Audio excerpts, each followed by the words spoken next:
And our reading this morning from John 10 continues to talk about the shepherd and how we are to live. And so from John 10, Jesus said, "Very truly I tell you, anyone who does not enter the sheepfold by the gate, but climbs in by another way is a thief and a bandit.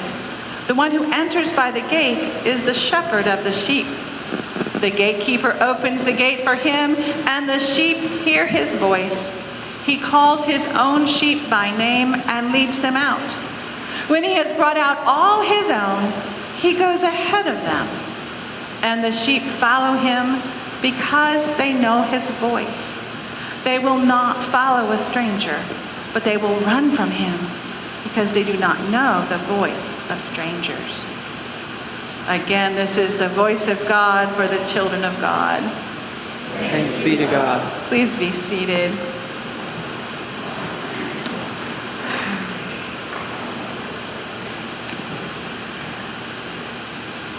This passage comes immediately after Jesus has cured a blind man on a Sabbath day, and the Pharisees are questioning him and are condemning him for breaking the Sabbath, and Jesus is again saying the Sabbath isn't about work, it's about doing the work of God. And so he speaks to them, and they are the ones in this passage who are the thieves and the bandits, who are taking people the wrong way. And we hear those voices. But what Jesus is saying is, my sheep know my voice. And it's kind of neat when Good Shepherd falls on Mother's Day, because we can be filled with the images of mothers as well as shepherds. Shepherds are a bit remote for us, but mothers, not so much. And even those who have had mothers who are less than perfect, and I think that's all of us, we have seen mothers who are, show moments at least of the love of God. And studies have shown that babies are born knowing their mother's voice, because they've been in utero and they've heard their mother's voice, is what science tells us. But perhaps there is something more to that, because I do believe that we are born knowing the voice of our shepherd. But we listen to other voices instead, and we get lost in that. There's a story I read about the 23rd Psalm, and it talked how a famous actor and orator was at a dinner party, and it didn't give the name, but I picture, James Earl Jones or Charlton Heston, one of those really good voices. And he was on the spot and asked, "Oh, say something, read a poem, recite something for us." And caught unawares, he stood and he recited Psalm 23 from heart. And there was applause among the group at his rendition of this psalm. And he said, "Now, I'd like others, everybody, why don't we all say something?" And so they went around the room, everyone sharing some piece that they remembered. And what would come to my mind perhaps was one of those first, "In Flanders fields the poppies grow, among the crosses row on row," or "Once upon a midnight dreary, while I pondered weak and weary over Minneoda," and I could go on, or "By the shores of Gitche Gumee, by the shining Big Stick water stood the wigwam of Nokomis, daughter of the moon, Nokomis." I can remember the signs that I learned. And they went around the room, each saying one of those poems they knew from heart. And they got around, and it was getting late now, after 8. And old Aunt Debbie was sitting there in the corner. No, it wasn't Debbie. The old aunt was sitting there in the corner. And she's kind of hard at hearing now, and had been dozing off and on as the others recited. And someone said, "Oh, "Lucy, Auntie, would you like to recite something?" She woke up and she said, "Yes, I would." And then she stood and she said, "The Lord is my shepherd." And she recited the psalm. And at first they were like, "Oh, she missed it. She didn't hear him do it already." But as she went on, they got quieter, and an awe fell upon the room, and people were in tears by the time she finished. And they were like, "What was it about what she said that moved us to tears?" And the original orator, the actor, stood up and said, "Well, I know the 23rd Psalm. She knows the shepherd. She knows the voice of the one she follows." And we sit here and we wonder how. It's not as easy as seeing the Donald Duck on our shoulder that's in the devil costume and in the angel costume going, "Oh yeah, well I need to go buy the angel costume."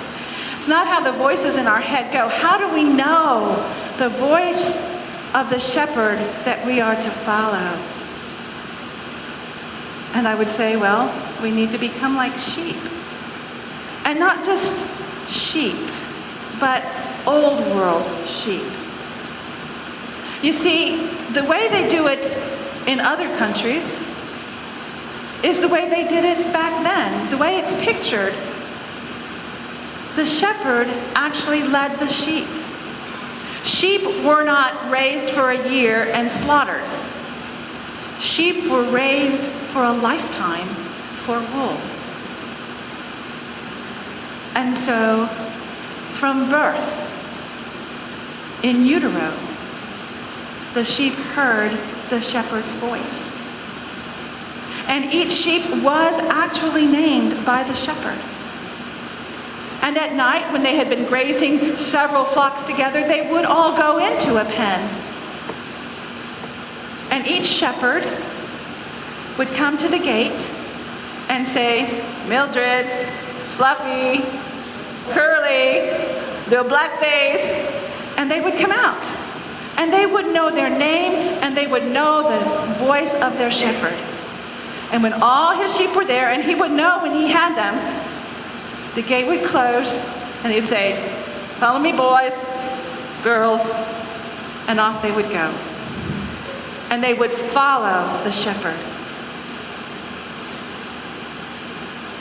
They knew the shepherd's voice because they stayed in constant relationship from before birth with the shepherd. We need to become like ancient sheep and stay in constant connection with our shepherd. And that's how we know our shepherd's voice. How do we stay in constant connection? Well, John Wesley would say, the means of grace. The ordinances of the church. What are they? Worship, prayer, study the scripture, sing songs and hymns of praise, gather in community, large group and small. Be with those who also are of the flock and are wanting to learn the voice better and deeper.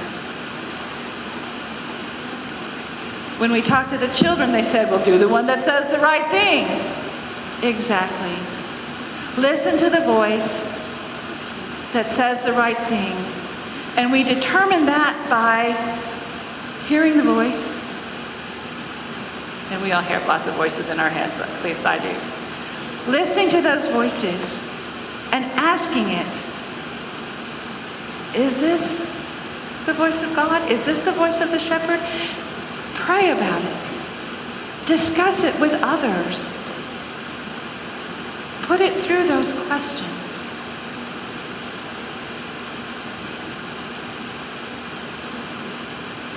John Wesley gave us 3 rules of determining the voice. Does the voice lead us to do good? Does the voice lead us to do no? Say it again, do no? And does the voice lead us to do the ordinances of the church? The means of grace, the means of grace, the things that bring God's grace into our heart. The voice of God says, do all the good you can, by all the means you can, in all the ways you can, in all the places you can, at all the times you can, for all the, as long as ever you can. We used to say that in United Methodist Youth, and we used to all know it. Do all the good you can, by all the means you can, in all the ways you can, in all the places you can, at all the times you can, for all the people you can, as long as ever you can.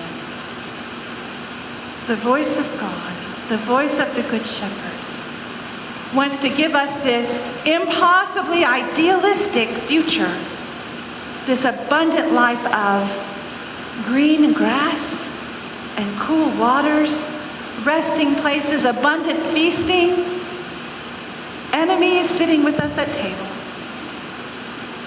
And when we listen to that voice and do all the good we can and attend to the ordinances of the church, even though there are dark valleys, we still have that abundant life. Because that is what the voice of God will give us.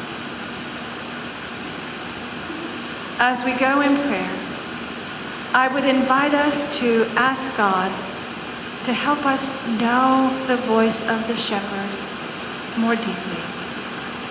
And ask that God show us how to show our knowledge of the shepherd to the world through our lives. Let us go to God in prayer.